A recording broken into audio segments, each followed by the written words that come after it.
Welcome to Worth Your Time with your hosts from the nationally syndicated Bob and Tom Show, Kristi Lee, and the president and CEO of the Indianapolis Zoo, Dr. Rob Shumaker. Our mission to inform, entertain, and educate with guests from all aspects of life. We guarantee there isn't another podcast that features two hosts with such different backgrounds and discussions with remarkable people doing exceptional things. So let's get started. Here are your hosts, Kristi Lee and Dr. Rob Shumaker. Welcome to Worth Your Time. I'm Kristi Lee along with Dr. Rob Shumaker. We are so glad you joined us. This is our second episode. Following the big tease, we are now going to delve into the world of Dr. Rob Shumaker. Okay, so I know you as president of the Indianapolis Zoo, and that's about all I know. That's not true. That is not true at all. But I'm thinking as a listener, I don't know who Dr. Rob Shumaker is. So why don't you give us a little background info about who and where and what's going on with you? Wow, that is broad. I know. You got to fill 30 minutes. Go. Maybe I'll start professionally. You want that? Sure. Is that more interesting? Yeah. And You're a college guy. Where did you go to school? I'm a college boy. That's a story. Okay, there you go. See? So here's the story. You're right. I'm the president and CEO of the Indianapolis Zoo in Indianapolis, Indiana. I feel unbelievably privileged to have the job that I have and to be able to do the things that I do, meet the people that I meet, and we'll talk more in depth about that at some point. But I would just start off by saying I really feel like I'm the most fortunate guy in the world to be able to have the job I have at the organization I work for. But did you wake up as a kid going, I want to run a zoo someday? That is exactly what happened. Really? Believe it or not, that's exactly what happened. And anybody in my family will tell you that's true. Oh. Anybody that has known me my whole life will say it's the only thing he ever wanted to do. And it is honestly the only thing I ever remember wanting to do. With one slight clarification. Okay. It wasn't, I want to run a zoo. It was, I want to work at a zoo. Sure. It's really the only thing I ever genuinely imagined doing as a career and a passion. I know. Very few people can say that. You know, that's incredible. It is. And one of the things that has always been odd to me, and I don't mean this in a judgy way, I just mean it to be true. When people dread going to work, Monday's coming, I have to go to work. In my mind, it's like, Monday's coming, I get to go to work. I love what I do. Every day is interesting and exciting, and most days are days when I have the opportunity to make a positive difference in the world, and I think that's phenomenal. That is phenomenal. And so it's never been the kind of thing where I understand people who don't like their careers or their jobs, or especially the ones that don't like their careers. And I guess I can understand. I have a son that's in college right now and a daughter about to go to college. And I can understand that when you're in college, maybe you need to think through it. Gosh, I'm not sure what I want to do, or I'm going to college. I don't know. Right. I mean, in a way, that's what college is for. It's another great topic that I'd love talking about at some point. But I've never understood the idea of just having no concept of what you want to devote yourself to professionally, because it was just been something that's always been totally clear to me. So what spurred that? I don't know. Here's what I'll tell you. I don't know what spurred it, but I know what sustained it. Okay. And what sustained it was my mom, my late mom. Uh-huh. So I grew up in the late 60s, early 70s, and I'm from Washington, D.C. I was born in Washington, D.C. and grew up in the Virginia suburbs around D.C., the D.C. metropolitan area, as we called it. That sounds good, yeah. And it was a great place to live. And there are a couple of things that I think were unusual. Being the late 60s, I was raised by my mom just as a single mom. And she was wonderful. I couldn't have asked for a better mom, of course. But that was a little bit unusual. I knew very few other kids that were raised by a single mom. I think maybe one. We have that in common. I was raised by a single mom in the early 70s. So really? Yeah. Oh, I thought you were a lot older than me.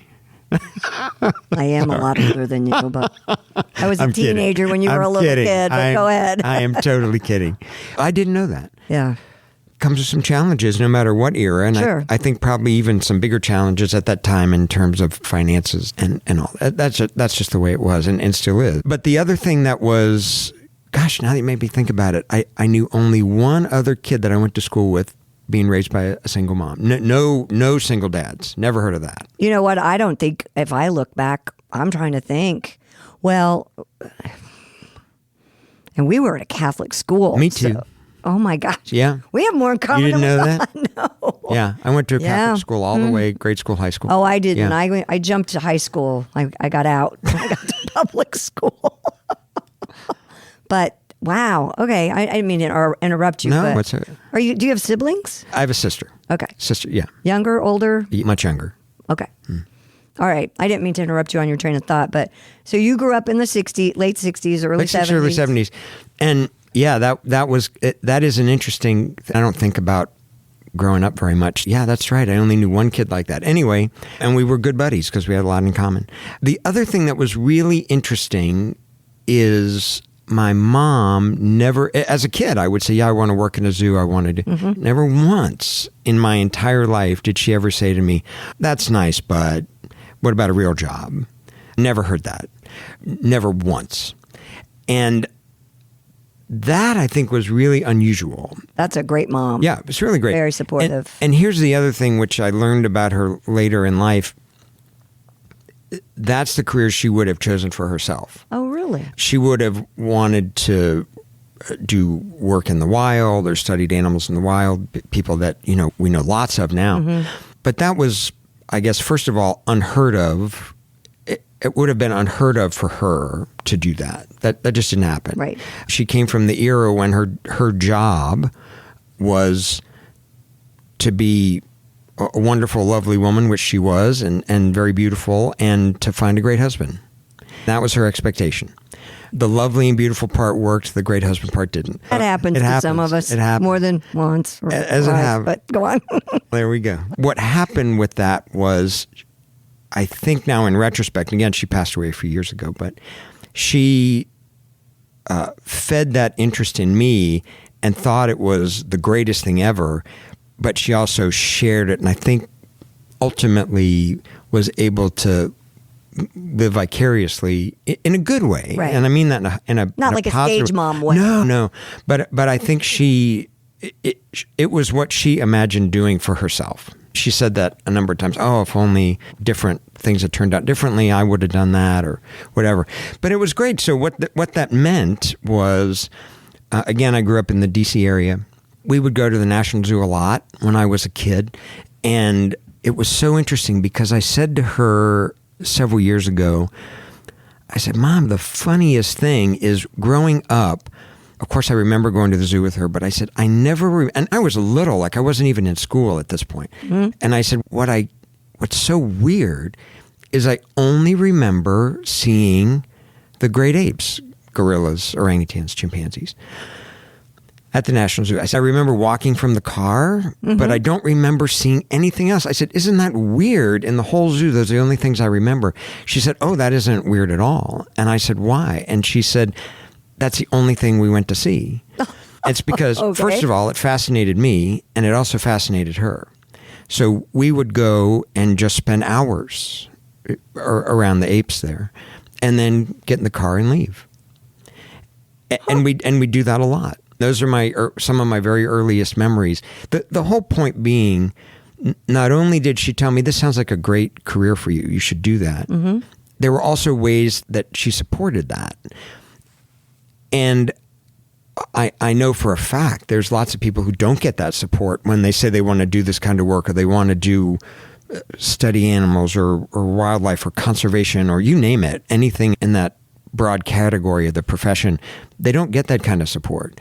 And that's a big thing that needs to change. You can have tremendous, great careers doing this. But I think a lot of times the answer is, and sad to say, I think this comes from dads a lot too. You need to go into business. Got to support a family. You have to. Got to make money. How are you going to make any money doing that? Yeah. Well, again, not to get off track with that, but you asked me how I got into it, and that was it. I don't know where that interest came from, but that interest was genuine, and I was never told it was a bad idea until later in life, and then I didn't care. And I was too committed at that point. But for the era, and I think this is hard for a lot of people to remember, There was also no information to get. I mean, for me, for the kind of things I was interested in, Sure. what I had was Mutual of Omaha's Wild Kingdom on Sunday night, right before The Wonderful World of Disney. Exactly. Yep. I did that too. Of course. Yeah. And an occasional excellent National Geographic documentary on TV, and maybe a magazine story or an encyclopedia. That was it. Yeah. And so there wasn't a lot of guidance at that time when you wanted a career that was a little bit unusual. So that was interesting. So I luckily always enjoyed school, always did well in school, had great teachers, again, that supported the interest in the sciences and biology and so on, particularly once I get into high school. Mm-hmm. And for the era, and by the way, I was the only person in my extended family to go to college at that time. So I didn't have anybody to give me direct advice. Right. I just had a high school counselor who, I want to work in a zoo, and I might as well, you name it, I could have said anything. I said to people, I want to work at a zoo. And again, not bad advice. They would say, you should be a vet. That's what people knew. And that, I think, was the way to go there. Yeah, it was not bad advice. Right. Although that era was ending where being a vet qualified you for running a zoo at the time. That was the history, by the way, for a lot of zoos. So I initially, now I'm back to answering what you actually asked me, which is where did I go to college? So I thought, if I want to be a vet, I'll get a summer job or school job while I was in high school working at a vet clinic. And I did. I worked at a great vet clinic, companion animal, dogs and cats. Yeah. Had a great time, met some great people. And I would tell them when I want to work in a zoo, thinking a zoo vet. Mm-hmm. And they said, well, you better make your connections now because it's very competitive. It's very difficult. And they were super supportive, great people. And so I did. So I started volunteering at the National Zoo when I was in high school. So I was working at the vet clinic, going to school, volunteering at the zoo. And when it came around to college, of course, I thought I should go to vet school. So I better go to a school with a really good pre-vet program. And that was University of Georgia at the time. There's a lot of great schools now. At that time, that was one of the premier places, still is.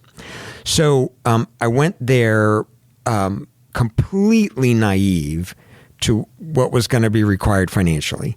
And I thought, it'll work out. I'll figure it out. I'll get a job. Uh-huh. Yeah, it didn't work. So because I was supporting myself at that Sure. point. So it was financially impossible.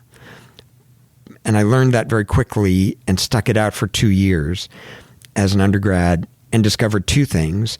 I was not cut out To eat ramen noodles?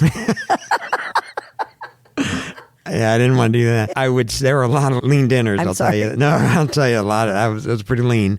But I would say I was in the animal science track, which, again, great, no disrespect at all. But it wasn't getting me towards a zoo because this was farm animal production. Right. And I realized as much as I then enjoyed and admired vet medicine and still have the greatest respect for veterinarians, particularly the ones that I work with in zoos because they have to know everything. Yeah. And they're incredible. I realized, this isn't getting me on the track I need to go. So had simultaneously realizing how much money I needed that I didn't have. So I thought, okay, next brilliant idea.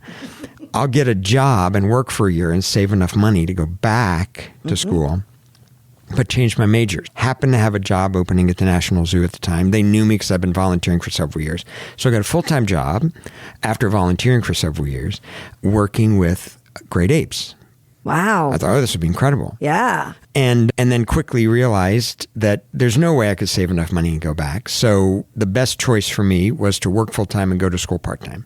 So thank goodness I can fast forward now. So I started working at the National Zoo and working with great apes and other primates, and worked full-time while I finished my undergraduate degree in biology, finished at George Mason University, wonderful school in Fairfax, Virginia. And that's also where I did my master's in evolutionary biology and then my PhD in biology. So I did my undergraduate, master's, PhD, all at George Mason, graduated everything from there, while I was working full-time at the National Zoo. Wow. So I know. So that's where he and I differ a lot.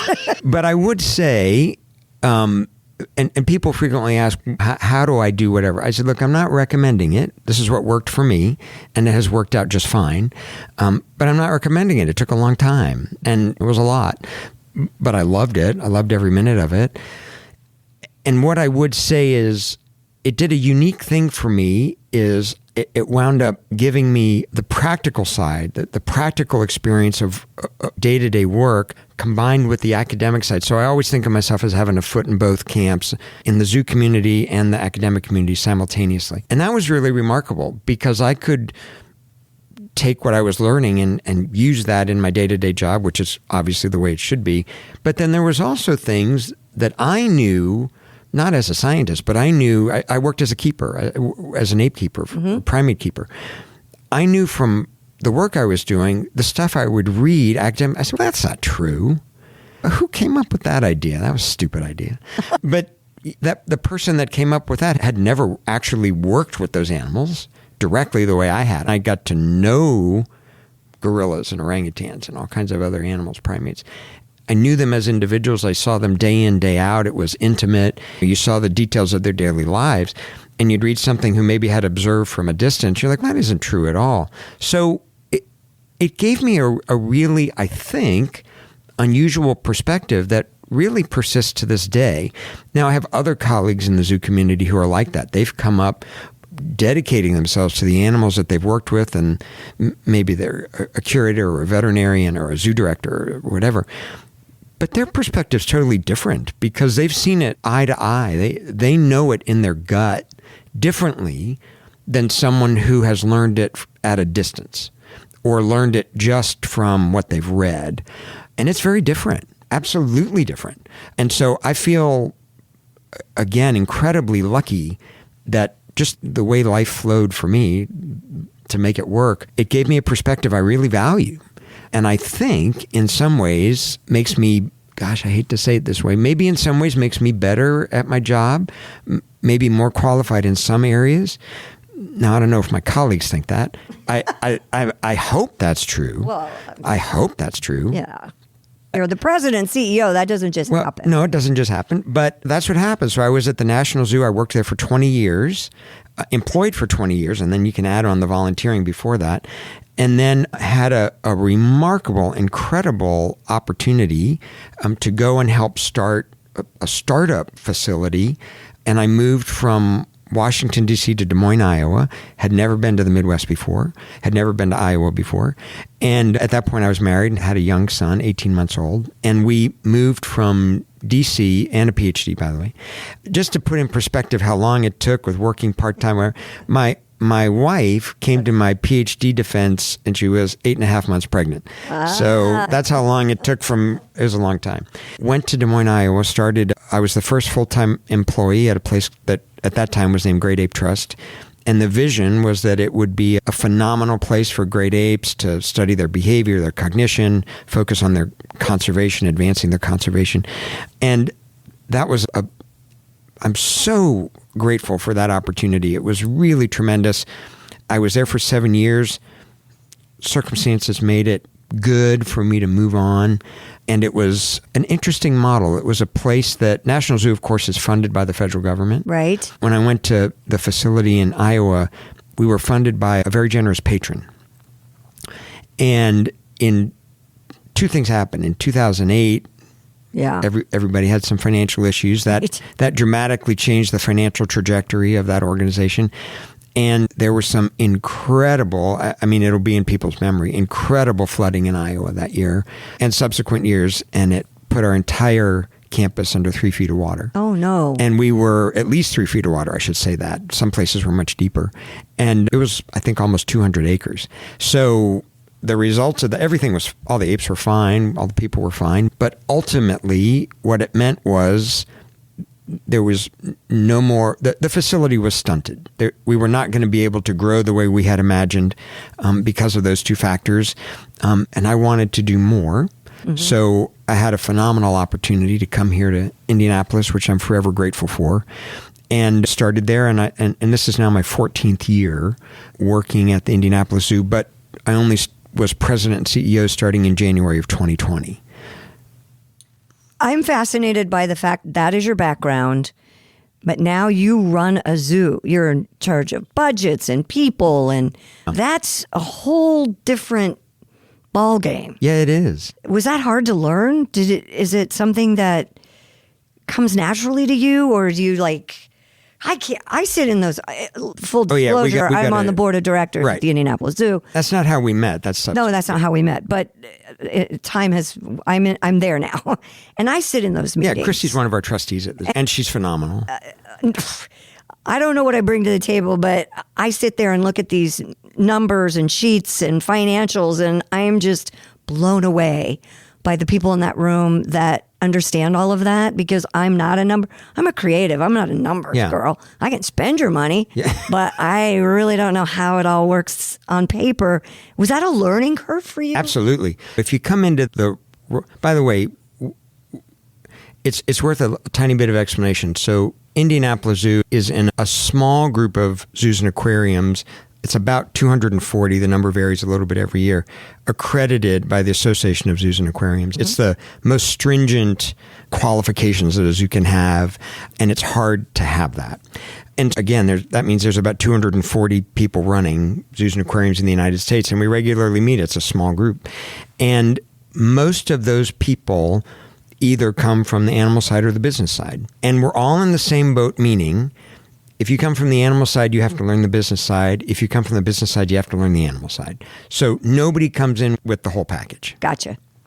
So for me, I came in with, almost 30 years of experience on the animal side, but I had gained some experience in that time in things like education, marketing, PR, but then inevitably things like HR policies and creating budgets for a department or so on. So I know this is riveting. That's riveting stuff. Yeah, it's riveting. And I'm the one who asked the question, because I just find it fascinating that you are so good at all of those things. Thanks.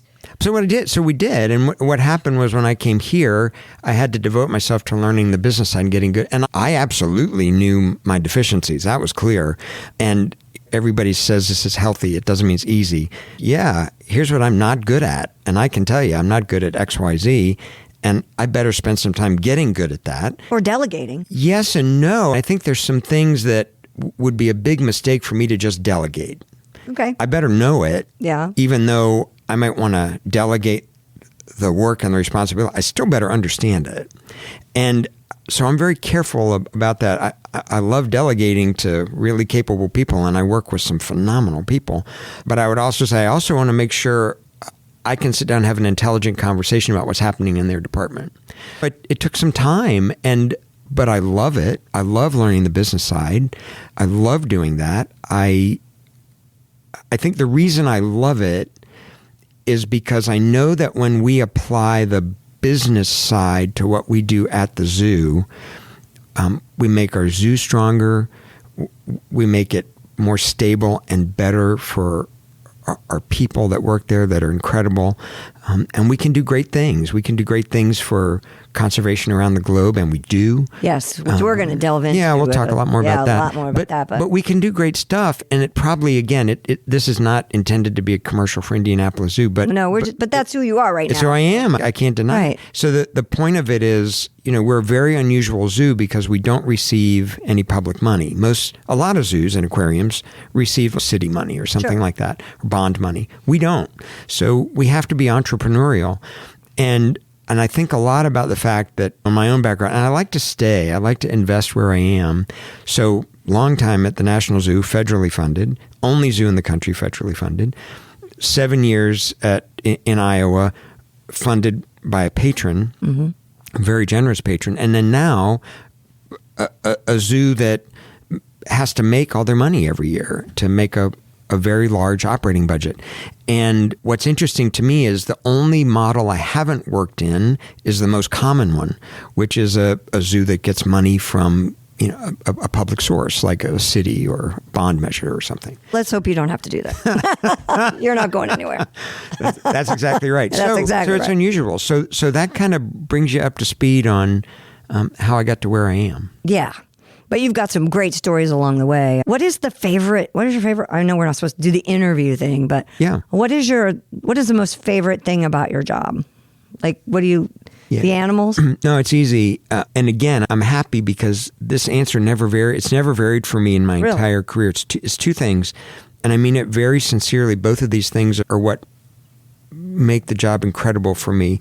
One, it's being able to introduce someone to an animal at the zoo that just absolutely captivates them, that they think is incredible. I just get incredible joy and satisfaction from doing that. And it's something that can happen every day. It's incredible. Mm-hmm. And then the other thing that is entirely personal is anytime I'm able to be around any of the animals we have at the zoo, it is unbelievably rewarding to me. And there's this great phrase, biophilia, where, you just love. It sounds dirty.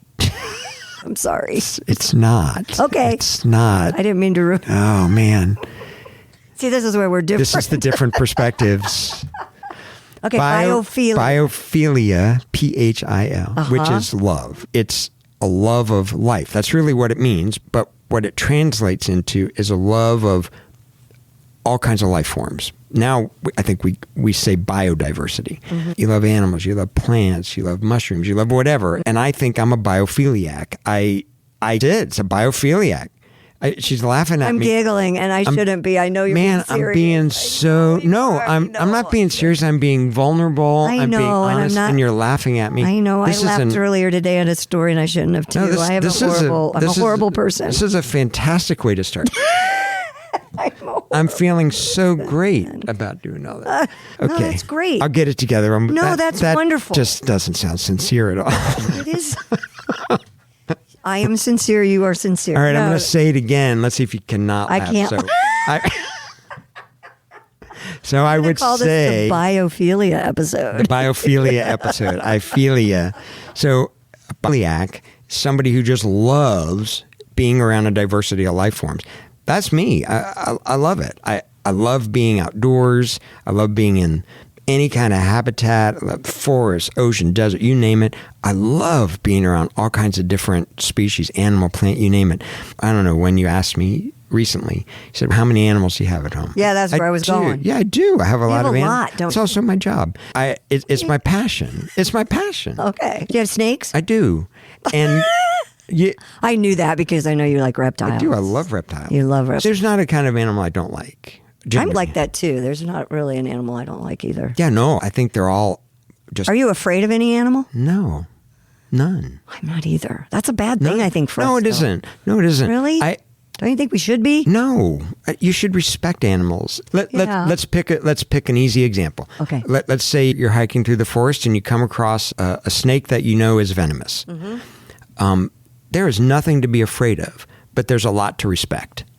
So what's the smart thing? Back up, wait till it moves away and keep going. It has no interest in you. The only reason